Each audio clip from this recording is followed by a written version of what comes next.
안녕하세요. 돈이 되는 5분 이야기 돈노예의 김지영입니다. 스트레스 없는 사람은 없겠죠. 물론 선천적으로 화를 덜 내는 사람은 있을 수 있습니다. 그러나 기본적으로 화를 내지 않는 사람은 없다고 봅니다. 보통 이 선한 사람의 특징은 자신의 상황을 잘 파악하고 남의 처지를 잘 이해하고 있는 것이죠. 재테크 업무를 오래 한 이 경험으로 비추어 봤을 때 성공한 사람에게는 돈 그 자체보다는 돈에 관한 추진력이 있지 않나 이렇게 보고 있습니다. 바로 성공하고자 하는 그리고 간절한 마음이 동기가 되겠죠. 즉 부자가 되는 것이 문제가 아니라 그보다도 부자가 되는 과정을 즐기는 사람이라고 하고 있습니다.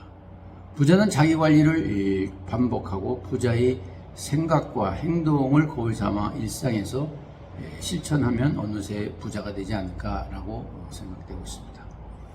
변하지 않는 부자의 원칙을 몇 가지 소개하려고 합니다. 첫째, 성공한 사람들과 함께 한다. 이죠. 돈은 마음의 상태에 있고 운과 결단력이 있어야 되죠. 그리고 주변 사람과 인간관계에서 이루어지는 것이죠. 두 번째는 부자는 운과 공통점이 있습니다. 스스로 성공하겠다. 긍정적인 생각, 적극적인 사고를 가진 사람에게는 부가 들어오게 되죠. 세 번째는 하고 싶은 일에 대해서 하게 되면 돈은 저절로 오게 되고 있습니다. 당장 하고 싶은 일이 있으면 당장 하고 돈에 대한 걱정보다는 일을 즐겁게 어떻게 할 것인가를 생각해야 됩니다. 네 번째, 목표를 세우는 것이죠. 목표가 없다는 것은 배를 타고 어디로 갈지 모르고 떠나는 배와 같다고 보고 있습니다. 바로 목표를 세우고 하는 것이죠. 돈의 흐름을 모르고 목표가 없는 것은 바가지에 물이 새는 것과 마찬가지죠. 그리고 목표를 세워서 목표를 잠재의식 속에 프로그램을 시켜야 되고 있습니다. 다섯 번째는 부자의 습관입니다. 겸허하고 겸손해야 됩니다. 그리고 진정으로 배워야 하죠.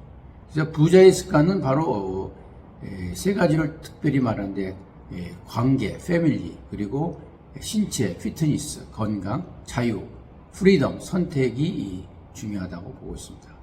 여섯 번째, 사는 게 돈이 전부는 아니죠. 남의 돈을 주머니에서 뺏어와서 돈을 벌리는 것은 진정한 부가 아니죠. 돈 벌고 친구를 잃으면 무슨 소용이 있겠습니까? 그리고 일곱 번째는 돈이 따르는 습관을 갖춰야 됩니다. 술과 경매, 명품에 빠져서는 안 되죠. 특히 시간이라는 가장 큰 자산을 활용하지 못하면 어렵게 되는 것이죠. 여덟 번째, 공짜 돈은 없습니다. 성공을 위해서 성공한 사람들에게 함께하죠. 그리고 경조사에는 돈을 아끼지 않는다. 그리고 아홉 번째는 즐거움을 느끼고 돈의 흐름을 파악한다. 돈 스트레스에서 벗어나기 위해 노력을 하는 거죠. 그리고 열 번째는 돈 공부를 하는 것입니다. 부자들은 음식을 고를 때나 돈을 쓸 때 고집스러운 만큼 독자적인 가치 기준을 갖고 있죠. 이것은 고집이나 집착이라는 것과는 조금 다른 자기만의 잣대인데요. 본인만의 잣대를 가지고 선택에 대해서 자신의 생각과 기준을 결정하게 되는 것입니다. 결코 남의 기준이나 주변 분위기에 따르지 않고 있는 것이죠. 결국 부자는 당연히 자기 관리 능력이 높은 사람입니다. 돈을 주인이 아닌 하녀로 부릴 때 진정한 부가 오지 않나 생각합니다. 감사합니다.